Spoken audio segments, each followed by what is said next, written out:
Hello, everyone. I just want to hop on and talk a little bit about something I've been experiencing in my life lately, which is the subtle difference between perfectionism and excellence. And I am very much a recovering perfectionist.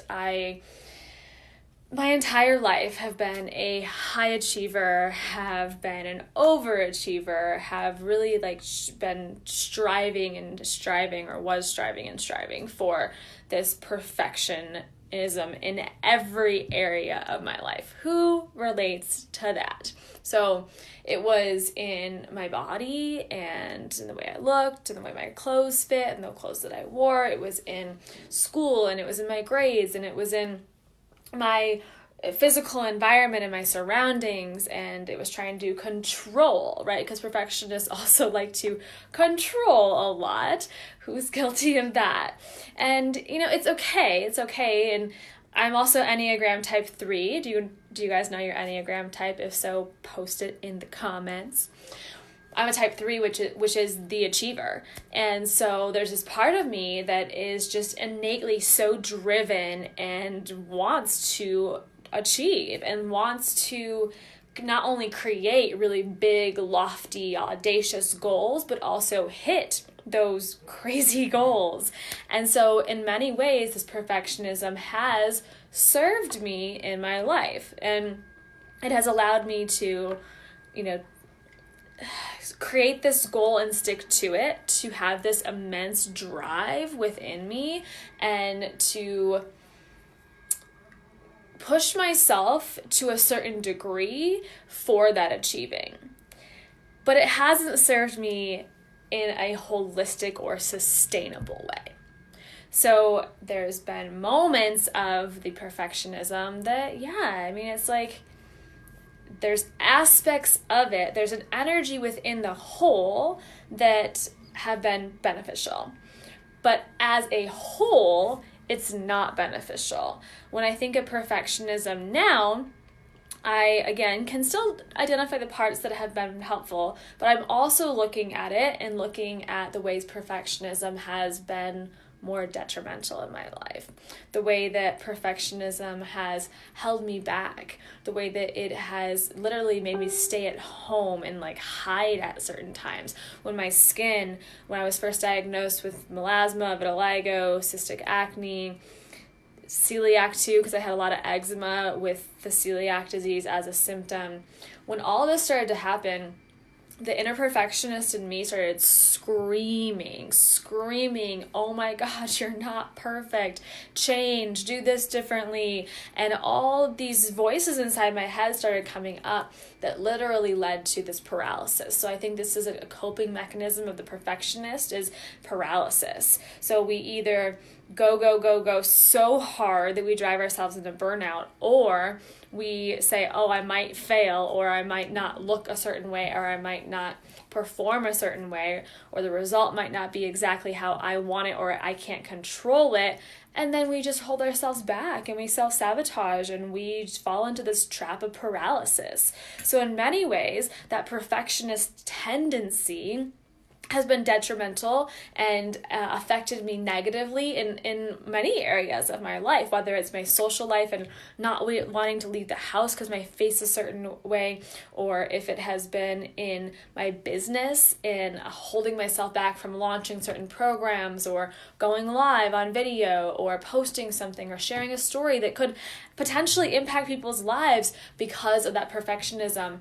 In the past, it was holding me back. So I want you to think about all areas of your life, how has perfectionism been more harmful than beneficial for you? And what areas of your life is perfectionism currently and still consistently showing up and impacting you in some way? So I was talking about this on a call earlier this week, and I noticed that a lot with the astrological stuff that's happening right now, and eclipse season and Mercury retrograde and all the things that are coming up, which we can look at and go, oh, this is an excuse for me to say why my life's not going the way I want it, or why there's challenges in my life or whatever.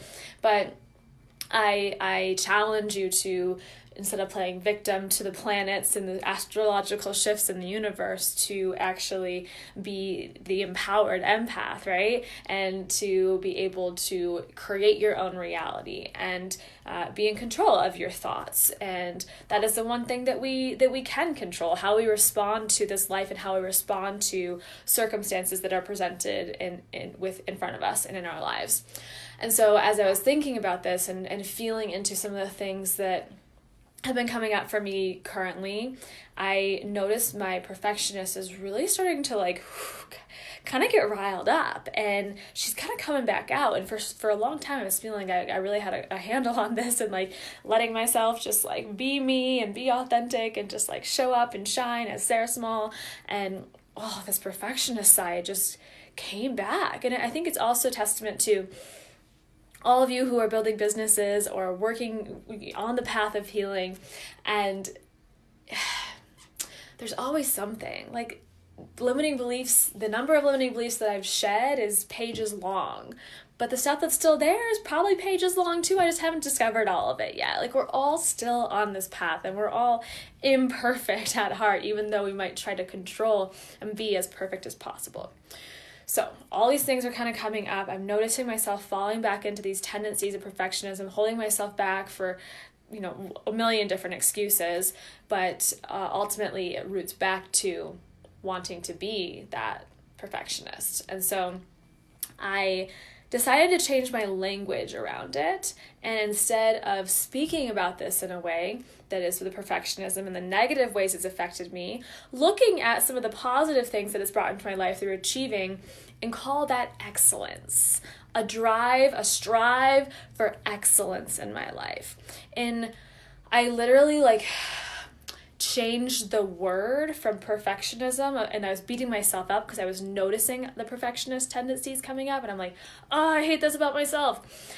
And I just changed the word to, okay, Sarah, you are striving for excellence. And it was all of this feeling in my throat and my chest just rooted into my feet. And I was okay, I can own this. I can own excellence, and I can use the parts of me that are driven and motivated and high achieving, and I can use those to my advantage while not holding myself back, self-sabotaging, falling into paralysis or overdrive and the perfectionist tendencies, and instead letting excellence be this subtle change, but very impactful change from burnout, paralysis to sustainably achieving in my life. And so I am making that shift, that rewiring in my brain to think of my drive and my high achieving tendencies as excellence without the perfectionism, meaning I can show up and I can work hard, and I can also play, and I can feel pleasure and joy and laughter, and I don't have to choose. Whereas perfectionism to me felt like this choice of work hard, try to strive and control everything, or play and let loose and surrender. Whereas excellence to me feels okay, I can be driven and I can achieve, and I can also play and let go and flow and trust the universe. So I'm curious to know if this change in our language and the energy that we put out into our doing in the world also shifts anything for you, if you feel that different charge, different energy behind perfectionism and excellence. I, for one, am shifting my vibrational frequency to be a match for the excellence instead of the perfectionism, because it feels so much better in my body, and it allows me to show up, do the damn thing without second guessing, going live today without notes. It just feels better in my body and in my soul than trying to be something that is uber controlled and contrived, and then can also come off as fake oftentimes. And that's never how I want to be. This is a fully transparent community and a fully, transparent tribe. I love you all so much. I just want to remind you that especially if you are someone who's noticing these patterns and behaviors in your life that are not serving you and that you would like to explore, to understand, but more importantly to release, that I have 4 more breakthrough sessions left. There is the opportunity to enroll and book one of these 90-minute video sessions, followed up with 5 days of audio messenger support through a free app called Voxer, until July 12th. So until July 12th, you can book these sessions at the old price, and we can dive deep, girlfriend. 90 minutes on the phone together. It's a video chat. And I've done a few of these over the past month, and they have been so transformational. The feedback I'm getting is really fun, really amazing. It's amazing what even just 90 minutes can do. Of course, I'd love for you to jump in and make the commitment to a longer term container through one-on-one coaching, but some of you, that's not the best fit for you. You just need to dive deep now, and there's just a few things that we need to filter out and rewire in your programming, and then you're going to be good to go. So both of those are available right now, but the investment for the breakthrough sessions is going up after July 12th, so you just have 2 more days to join me. And if that's something that your heart has been kind of being pulled to work with me in some capacity, especially a one-on-one capacity, but you haven't been a great fit for a 4 or 6 month one-on-one package, longer term container, then this is the perfect thing for you. Take advantage of the current rate, and I will get you on my calendar before the public. So if you go onto my scheduler right now, you're not going to be able to get on a schedule till I think mid to late August, because I'm really booked. But when you book a breakthrough session, I can get you on a little bit sooner. So that's another bonus and opportunity, is it's the only way to get on my calendar and talk to me one-on-one before basically September. So if you guys have any questions, let me know. I'll pop the details below, and choose excellence over perfectionism today. Wishing you well, and I'll talk to you soon.